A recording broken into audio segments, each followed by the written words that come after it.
Olá! Hoje a gente vai mergulhar de cabeça numa das verdades mais, digamos, desconfortáveis da vida: o poder da beleza. A gente vai explorar, com base em várias análises, uma ideia bem provocadora: a de que a beleza não é só uma questão de gosto, não. Ela seria, na verdade, a primeira e mais fundamental hierarquia que organiza as nossas vidas. E para começar, uma pergunta que parece não ter nada a ver, mas tem tudo. Pensa um pouco. O que a aparência de uma cidade, a arquitetura dela, revela sobre as pessoas que vivem lá? Pois é, segundo uma das fontes que a gente analisou, a resposta para isso diz muito sobre como a gente julga o mundo e, claro, as pessoas. Então, o primeiro ponto que a gente vai ver é o seguinte: o nosso senso do que é certo e errado pode ser moldado pelo ambiente visual da nossa infância. Crescer num lugar bonito ou num lugar feio não seria só uma questão de estética, mas sim de formação do nosso caráter. E essa frase aqui resume bem essa ideia. A tese é que o nosso julgamento estético é a base para o nosso julgamento moral.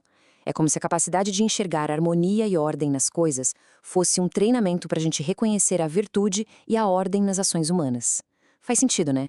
E aqui a gente vê o impacto disso de um jeito bem claro. De um lado, o ambiente harmonioso, bonito, ajuda no aprendizado e na clareza moral. Do outro lado, o caos visual, a feiura constante, teria uma influência que é chamada de fatal. Ela deformaria a nossa percepção e nos levaria a buscar o grotesco, o que é degradante. Pesado, né? Ok, mas e se essa capacidade de julgar o que é belo não for só aprendida? E se for algo que já nasce com a gente? Agora a análise fica mais profunda. A gente sai do ambiente e entra na nossa própria biologia.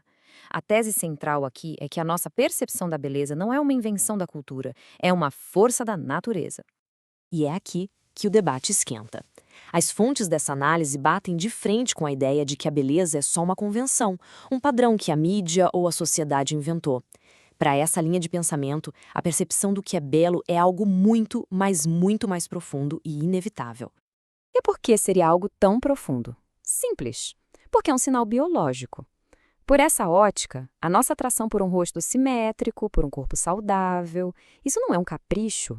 É o nosso instinto respondendo a sinais de saúde, de fertilidade, de força. É um eco da seleção natural agindo em nós. Isso nos leva ao ponto central de tudo. Se a beleza é esse sinal biológico tão poderoso, ela acaba se tornando a primeira e mais forte hierarquia que existe entre as pessoas. Ela vem antes de dinheiro, de poder ou de inteligência. Para deixar bem claro, tá aqui a definição do conceito. Não estamos falando de moda ou de tendências. Estamos falando de uma força que, segundo essa teoria, está escrita no nosso DNA. Uma força que age em silêncio, abrindo ou fechando portas muito antes de qualquer palavra ser dita. Certo. Mas como essa tal de primeira hierarquia funciona na vida real? Quais são as consequências disso no nosso dia a dia? As fontes que a gente consultou usam uma metáfora excelente para explicar isso. E essa ilustração é perfeita. A beleza funciona como um porteiro. Ela não garante que alguém vai se dar bem, mas ela decide quem pode entrar na festa. A beleza abre a porta. Uma vez lá dentro, na sala de estar da oportunidade, aí sim outras qualidades, como inteligência e caráter, vão ser testadas. Mas o ponto é, sem passar pelo porteiro, o mérito muitas vezes nem tem chance de aparecer. E tem mais! Além de ser o porteiro, a beleza também funciona como um atalho para o nosso cérebro. É o famoso efeito halo. A nossa mente tem uma tendência a achar que se algo é bonito por fora, também deve ser bom por dentro. Então, pessoas atraentes ganham um crédito inicial de confiança, de competência e até de honestidade, sem precisar provar nada. Mas calma lá. Quer dizer que a biologia é um destino final? Que está tudo decidido pela aparência? Não, não é tão simples assim. As próprias fontes que defendem essa ideia sabem que existem limites.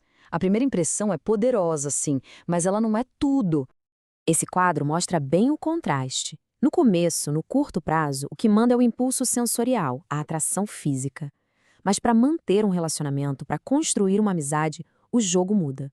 O julgamento racional assume o controle. E aí, o que conta de verdade é o caráter, a empatia, os valores que as pessoas compartilham. Essa citação aqui é genial para entender a complexidade da coisa. Quando a gente vê uma pessoa que não é o padrão de beleza, mas que tem um sucesso incrível, isso não anula a regra. Pelo contrário, segundo essa visão, isso só mostra o tamanho do obstáculo que ela teve que superar. Ou seja, prova a força da hierarquia e não que ela não existe. Então, como é que a gente fecha essa discussão? Bom, não é uma batalha simples entre natureza e cultura com um vencedor. A realidade é muito mais um diálogo, muitas vezes tenso, entre aquilo que a gente herda pela biologia e aquilo que a gente escolhe ser. Tem uma frase poética que resume essa tensão perfeitamente. A beleza dá a primeira voz, a alma é o eco que responde. A biologia dá o primeiro grito, alto e claro. Mas a nossa cultura, o nosso caráter, a nossa alma, esse é o eco. E é a qualidade desse eco que define o verdadeiro valor de uma pessoa e de um relacionamento. Então, qual é a lição que fica? É pra gente se sentir impotente? Muito pelo contrário. Ter consciência dessa dinâmica nos liberta. Saber que essas regras existem nos permite jogar o jogo de forma mais inteligente. A gente pode compensar a aparência com outras qualidades, pode se recusar a fazer da beleza o centro da nossa identidade e, o mais importante, não entregar o jogo de bandeja para quem já entende essas regras e as usa em segredo. E a gente termina com essa reflexão.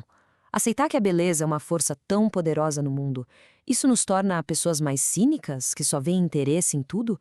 Ou, na verdade, nos torna mais conscientes e, por isso, mais capazes de agir com clareza e até com mais justiça, reconhecendo as vantagens e desvantagens que a vida distribui?